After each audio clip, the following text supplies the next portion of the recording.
Hey, so a huge question I get asked so often is, Dim, how do I get out of my head? I find myself in work situations, in social situations, where I just get caught in my head. I just get caught thinking about all these things and I just get stuck in my head, and it ends up stifling the way I come across at work, or stifling the way I come across in social situations.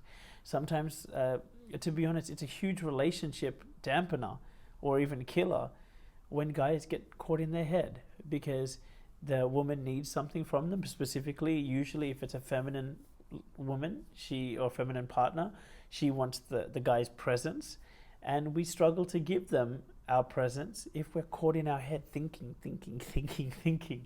So what I'm going to do in this video is we're going to start with a practical demonstration of getting out of our head using a little breathing technique that I'll take you through. And then we're going to get into some micro and macro ways. So basically the whole spectrum, from the little techniques, the beautiful fine techniques that you can use to get out of your head in the moment, practice every day, all the way to the bigger changes that you can make maybe in your daily routine, in your weekly routine, that can help anchor you into a state of presence. But that's the first thing I want you to take away from this. The way out of your head is presence. It's being present.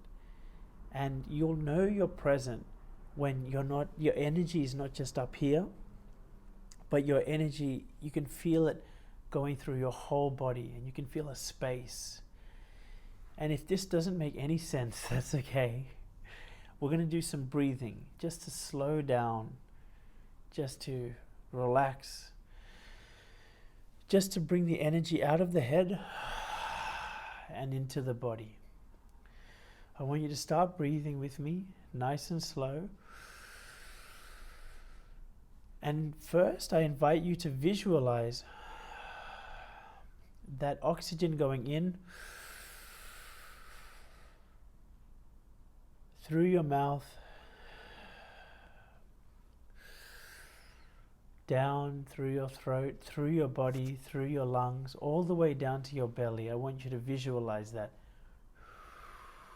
and see it flowing out. And I want you to choose a color. You choose a color, or maybe colors, that this oxygen, as you breathe in,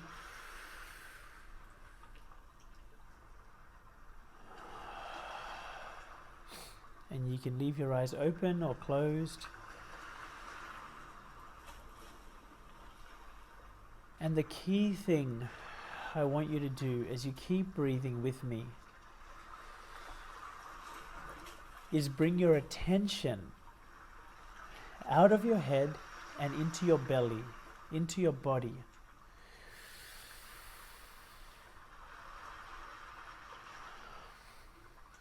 If your body is like a house, when we're living in our head, it's like we're living in the attic.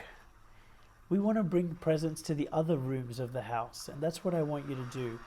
I want you to take it out of here and bring it down. I want you to imagine, I want you to focus literally on your belly. Feel it expanding. Feel it contracting. Expanding. Contracting. Expanding. Contracting. Keep going just like that. And pay attention to my voice. I want you to take every ounce of attention you can, and I want you to feel your body. I want you to feel your belly.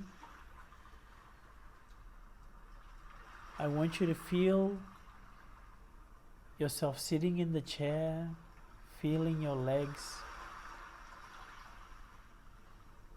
Feel where your arms are rested, wherever they are.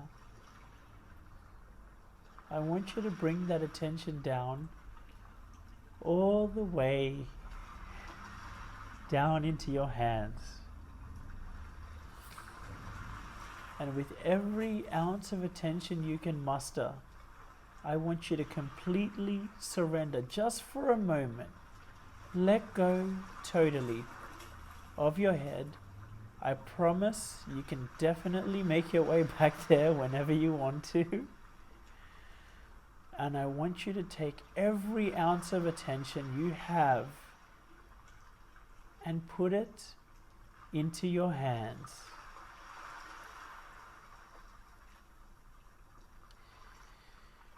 Just be present with your hands.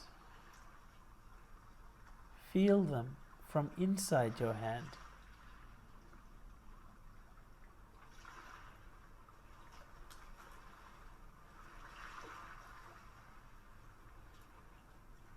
And you may start to feel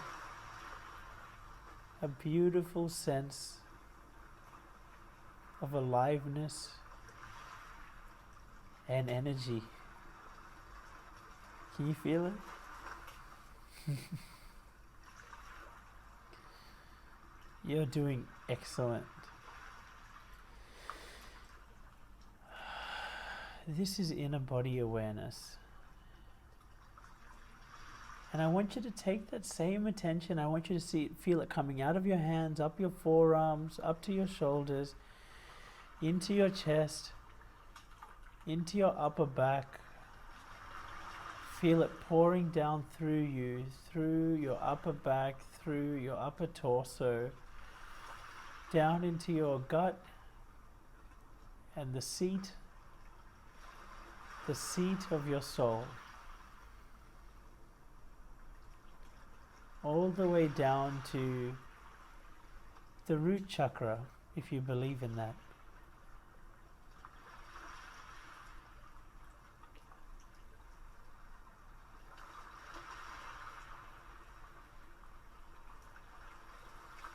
And when you're ready, I want you to stay in this place of presence, with your presence anchored into your body. Okay, we're going to do this together. Your presence is going to stay anchored into your body. You can feel your legs. You can feel yourself sitting in your seat. You can feel your torso and your upper arms and your forearms and your hands and your chest. I want you to keep feeling all of that while we open our eyes and you keep listening to me. So gently open your eyes and keep that attention anchored into your body. And you can see that you can still totally hear what I'm saying, totally understand what I'm saying, even though your whole presence is anchored into your body.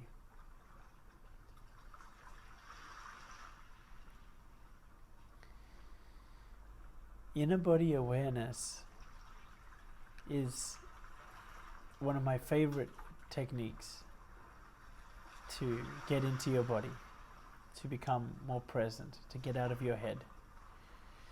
And I think we went for about 5 minutes or so then. And what I hope you can take from this is you can even just play this tape back, first 5 minutes of it, even when you're sitting at work before a meeting. Because, thank you for doing that with me, because when your head is racing at 1,000,000 miles an hour, that's because it's like an engine. You're giving power to that engine, right? Like you're accelerating, or you don't mean to, but your attention being in that engine that is your mind, your head, that's like putting the accelerator there.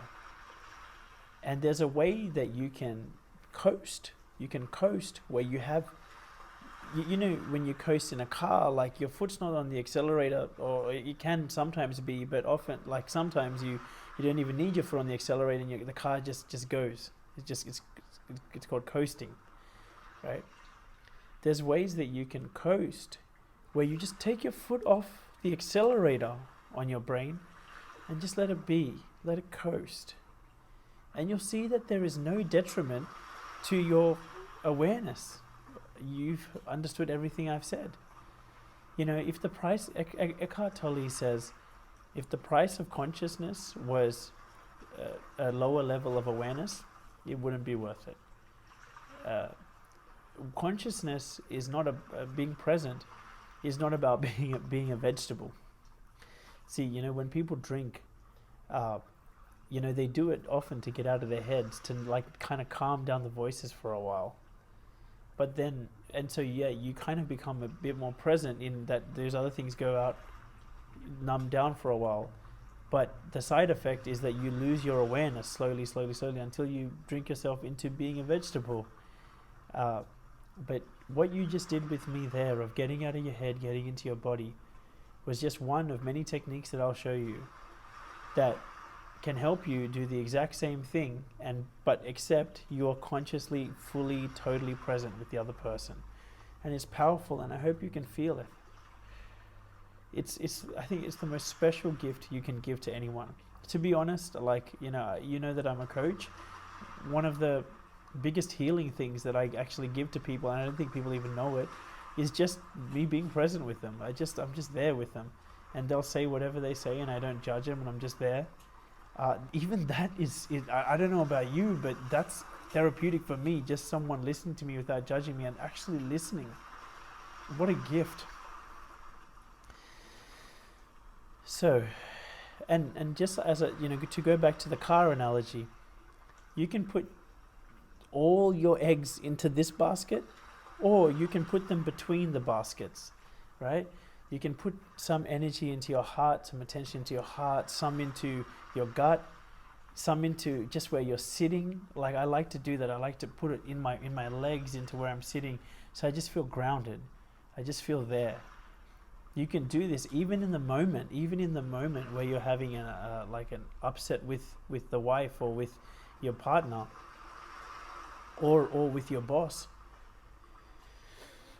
Remember this, just all the way down into your legs, right?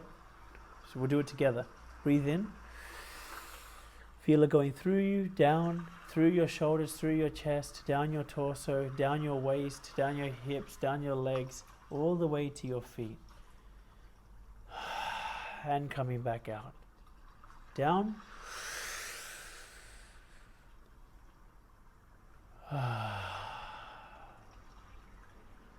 You keep doing that during a conversation, man, you'll get real present, you'll get calm, you'll be there. A big fear that guys have.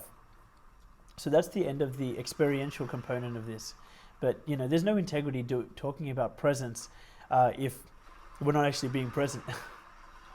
So what I will tell you is, like, the biggest fear that guys have when it comes to getting out of their head is they think that it's going to cost them awareness, basically. But I hope you saw from this exercise that it doesn't cost you awareness at all. Like, in fact, you become more aware of everything. A core realization I came to when I was having my first forays with getting out of my mind and being present was a little leap of faith to trust that, hey, what if I'm able to cross most bridges when they come? Because if I just keep all my attention in my mind, I'm using my mind to solve all the problems.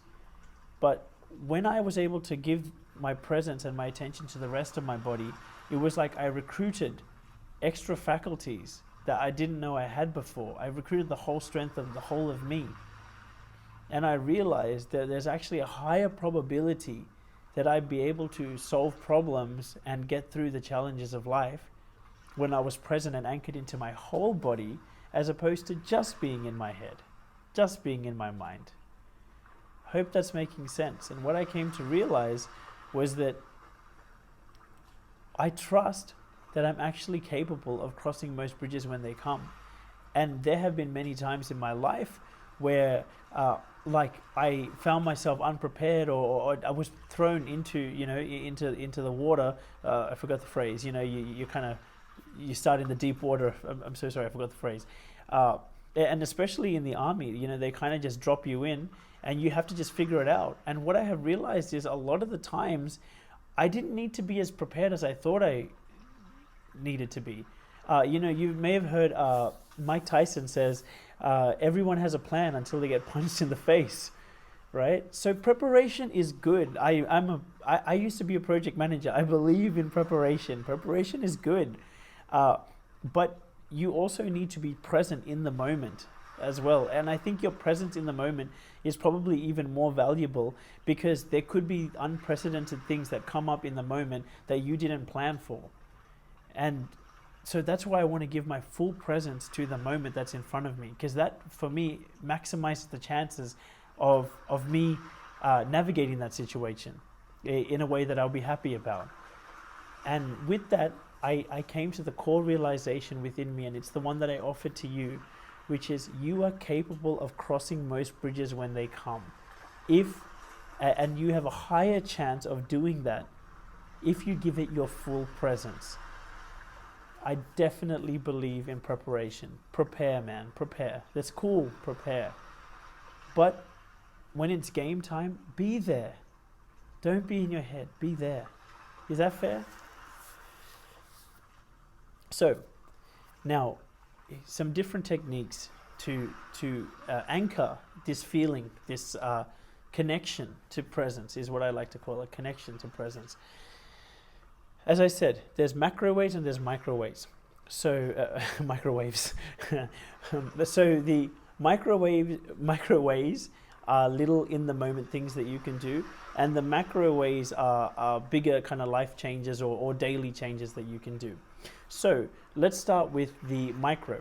So one of them was what you just saw then. I learned that technique from Eckhart Tolle, and it's called inner body awareness.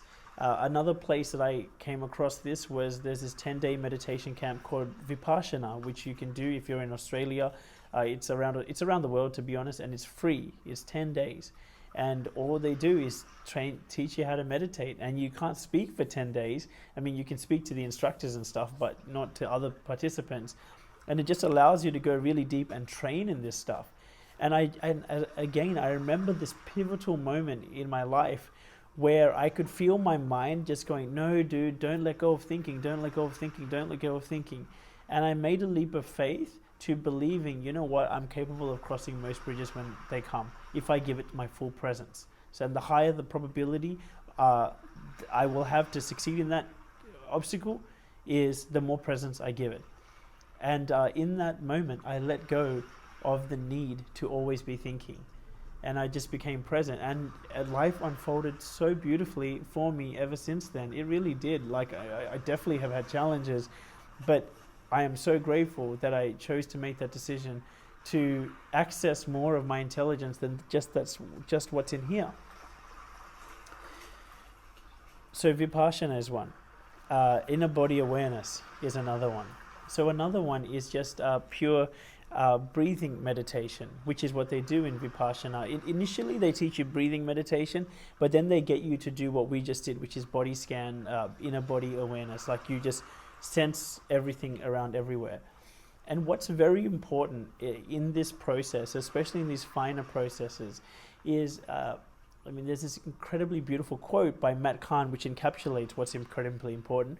And he goes, and it's the name of his book, and it says, whatever arises, love that, right? It's by an incredible spiritual teacher called Matt Kahn. And what he means by that is everything that arises within you, when you try to meditate, when you try to do inner body awareness, when you have the thought going, this is stupid, this doesn't work, I'm useless, I'm not good enough, I'm not worthy, like, or these people are better than me, or these people did me wrong, or whatever thoughts, right? Matt Kahn beautifully explains, anything that comes up, God didn't make a mistake. They're all there for a reason. And you don't have to just take one and identify with it and use it to dominate your life. Like, you probably have met people who've identified with this one thought, which is, they did me wrong, the government is bad, or they're a conspiracy, or whatever, and they've dedicated their whole life to this one belief, and they've let this one belief control their whole life. When you do presence work, such as meditation, it teaches you to be aware that that is a voice and it has a place, but there's other voices also, and just to be aware. I've heard from another friend who teaches kind of more spiritual take on men's work. The way he talks about it is, he talks about different parts of you, and he says, oh, I have a part of me that is angry, I have a part of me that is sad, and he gives the way he teaches it, he gives a voice to all of those parts, and I think that's a really beautiful way to do it as well. And he allows, and this is when we're coming out of the more finer things of just observing your breath and observing what comes up, because in meditation you're just observing, and whatever comes up, you just give awareness to that. If you can, you love it, and if you can't love it, you just see it like a cloud going by, and you don't have to react to it. You just see it. My friend, the way he talks about it is, he goes, when the anger comes up, you can even say, you can have a conversation and say, hey, Mr. Anger, what would you like to talk about? Hey, what would you like to say? How are you feeling? Hey, Mr. Sadness, how are you feeling? And he does that with basically every one of the parts that comes up. And I think it's a very beautiful practice. And it helps him get to know himself. So that's another way. So far, from the bottom, we've covered kind of just pure being aware, which I guess you would call meditation, just inner body awareness, to inner body awareness with some breathing, which is kind of what we just did then, to meditation, which is where you're just observing your breath, and then when the thoughts come up, you just observe that, to the practice of giving a voice to those thoughts and allowing yourself to speak out what those thoughts are saying, physically speak out with your mouth. So you're kind of developing a relationship, but you're not identifying with one in particular. You're giving a voice, by giving a voice to all the different parts, you're kind of giving the space and the awareness around them. So it's a very beautiful technique. Now, above that, what I would, as you go more to the macro layers, I would say you've got other breathing techniques. So if we want to do another one together here, here's one really easy one that you can do before another meeting. It's just called 6 deep breaths.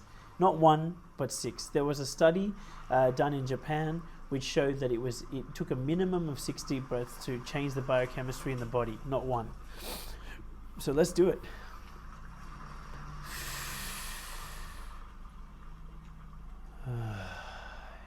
And by the way, I encourage you, as you breathe in and breathe out, to use that technique I gave you of first visualizing the air coming in down to your belly and coming out. To transition from visualizing to just feeling it. Just feel it.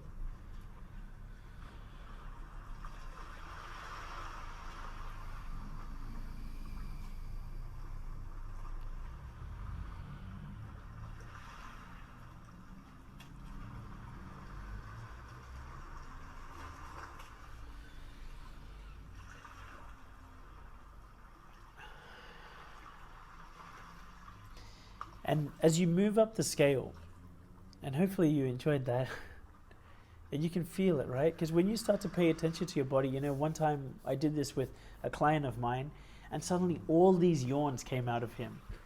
And the reason all those yawns were coming out of him was actually, he was so kind of in his head and running at a million miles an hour, he didn't realize how tired he was.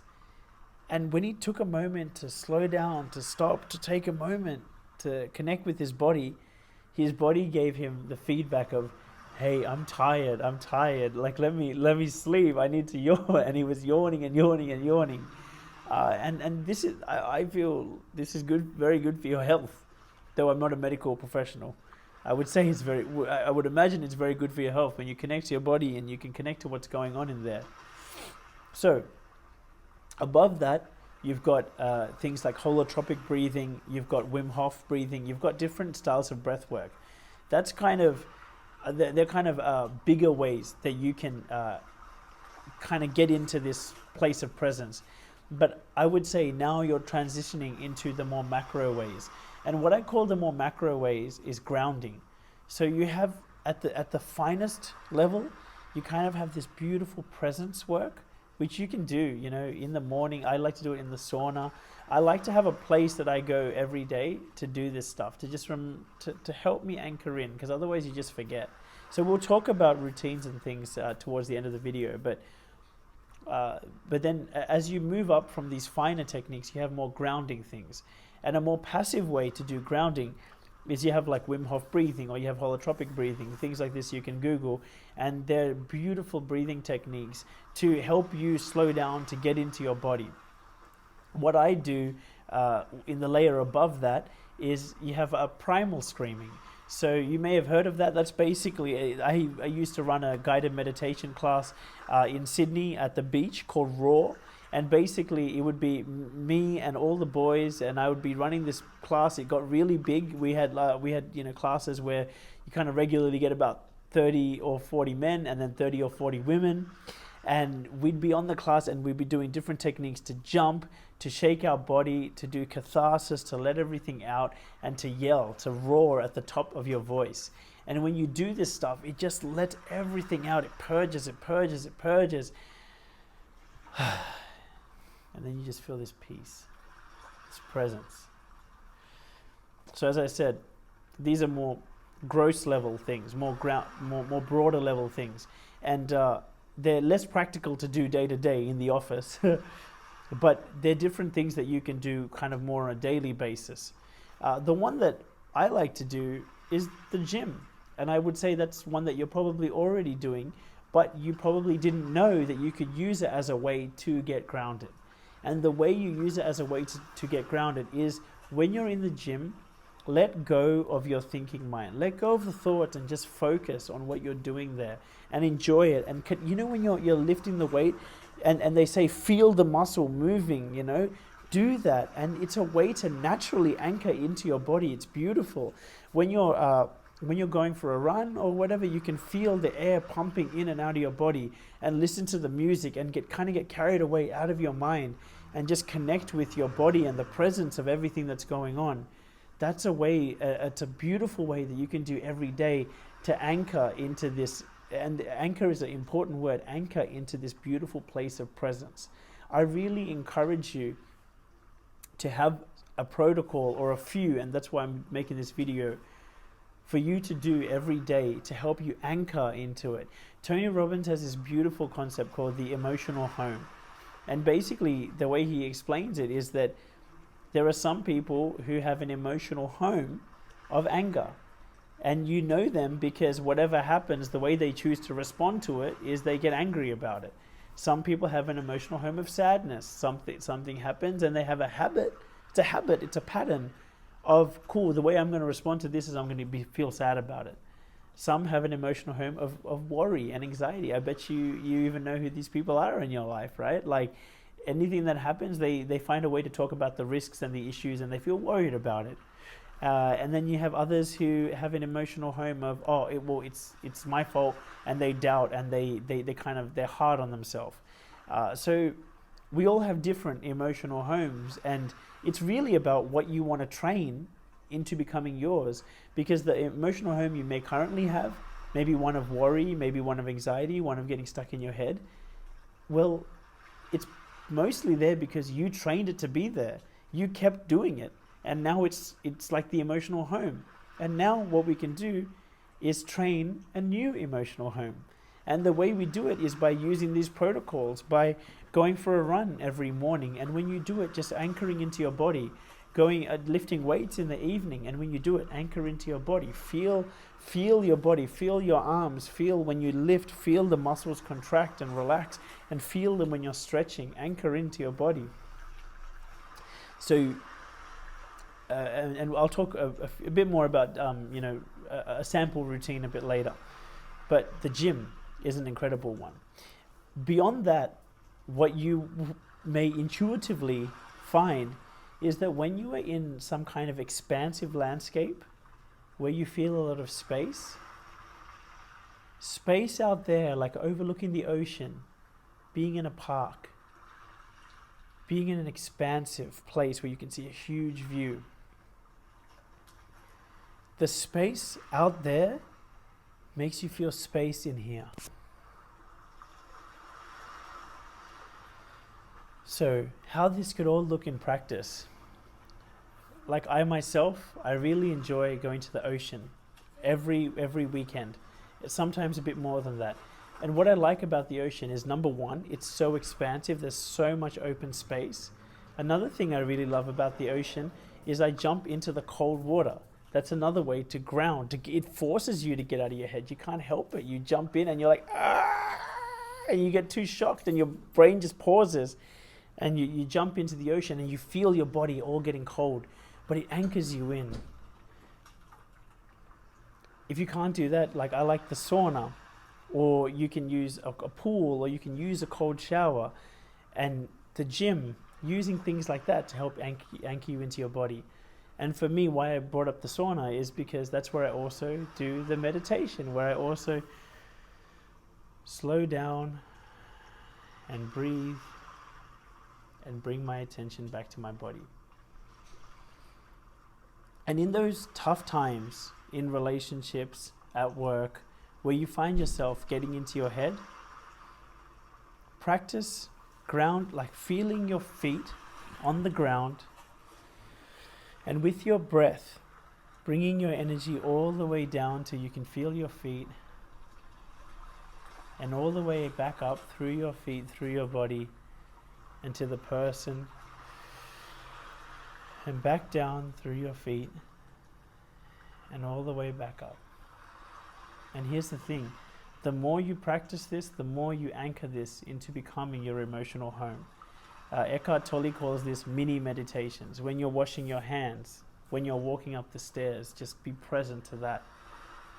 When you're standing in the line waiting for coffee, just practice this.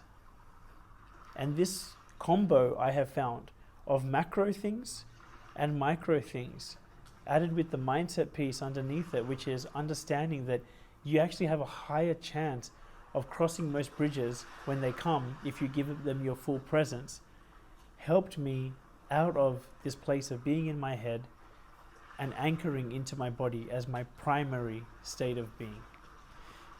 So I really hope you found this video resourceful. Thanks for joining me.